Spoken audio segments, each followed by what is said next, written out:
G'day, Andy from Single Malt.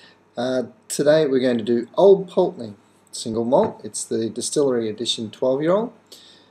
A few years back we did the Old Pulteney 15-year-old, which was a bottling from Gordon MacPhail, and it really met with a very strong demand. This is actually the distillery's own release, so I'm quite looking forward to it. It's aged in American oak bourbon, ex-bourbon barrels, and it's from the very northeastern point of mainland Scotland.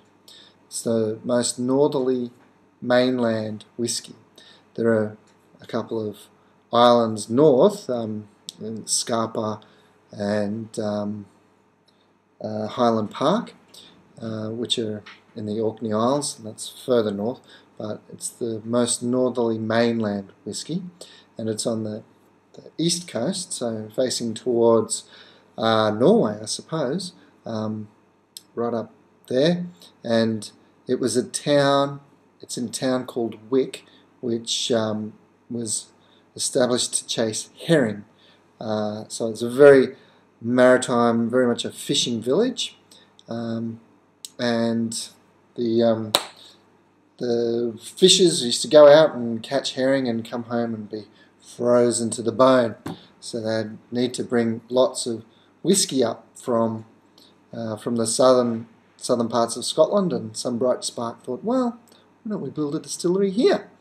And the river that runs through Wick has very high levels of sulphur, so the sulphur in the barrel tends to create very caramelly and butterscotchy characters.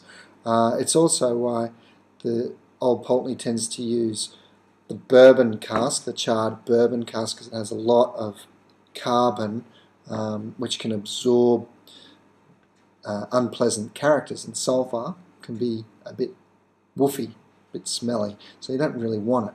So the American oak ex-bourbon charred barrels tend to work far more effectively for this distillery due to its water source, and they don't use the European Oloroso sherry casks, because they put flavours in and those flavours will mask other flavours.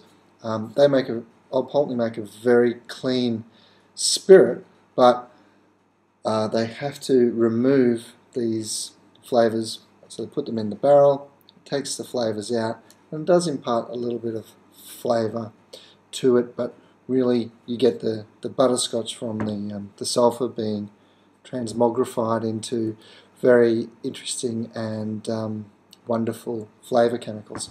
So that's enough of the chemistry lesson. Let's get on with trying the Pulteney. It's also, because it's a maritime distillery, it's renowned for its salty effect. So the North Sea blasts the distillery. The barrel halls are right down on sea level, and you get this constant salty, briny air coming in to fill up the angel's share of the barrels. So predicted, supposedly, from the Old Pulteneys I've tried in the past, this one should have a bit of an interesting salty character. So let's see what it actually does. The still in Old Pulteney actually got sort of chopped off because I couldn't fit it in. So it's quite a short, stumpy still, which is what that's supposed to represent. It's a pot still which is sort of cut off, rather than being very, very tall, like the stills in, say, Glenmorangie, which are the tallest stills. The Old Pulteney still is a very short still.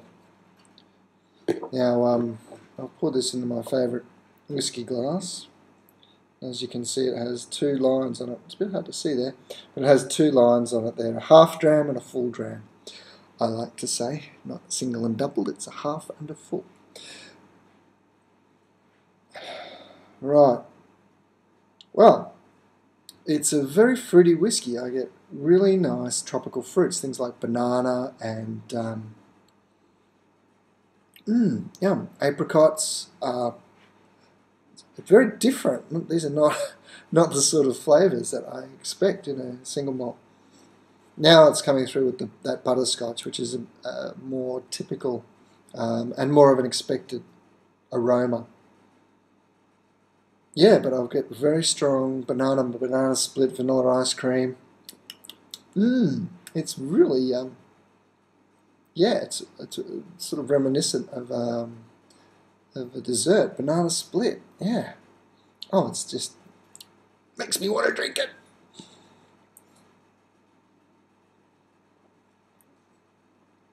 Well, it doesn't taste like banana split. Whoa. Whoa, what a dance. There's this initial, oh, it's still going. Oh, there's that butterscotch. And now the saltiness. So you get this initial punch of really bright fruit, some really lovely, sort of intense prune, grapey richness initially.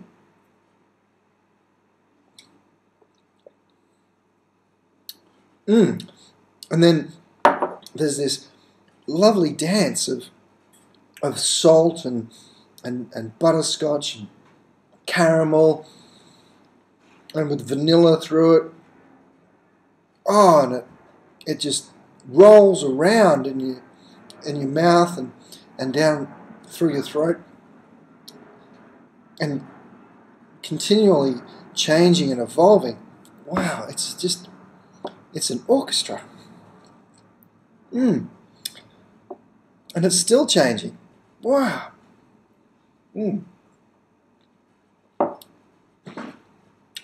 It's a beautiful, clean spirit. That's what happens. You get a really good spirit. The single malt is a delicate creature. It gets hammered with peat and really big, heavy oaks and add a lot more flavour to it, which are wonderful, don't get me wrong. But this is almost to the other extreme. Because it's delicate, because it doesn't have a lot of other things thrown at it, the real, true intricacy and strength and power and the flavours of the spirit itself come through. There's that added complexity of the butterscotch with the saltiness, which really lifts it to another level, and just a really good, clean finish, and your senses don't get confused with all of the other stuff that's going on. So you really get a clear picture of some really nice flavours. Wow. This is one to really enjoy. Look, this is a really good whiskey. The only thing bad I can say about it is that it's quite dark, really, for the American oak that's been used. I note that it's had caramel added to it, and it's purely marketing. It doesn't do anything to the aroma or flavour. It simply makes it a darker spirit. Now, when you look at how light that is, coming out of a bourbon barrel, it might be almost clear. And I guess people who buy whiskey like to see a dark colour, so they've given it some additional colour. It was probably almost a clear white, and they've darkened it up to being, not an overly dark whiskey, but they've probably tainted the colour just a little bit to make it a little bit more saleable, because it's in a very clear bottle. It's very transparent. Great whiskey, all the more. Don't be afraid of the colour. Judge it by how it smells and how it tastes, and I think it's stunning. So give it a crack.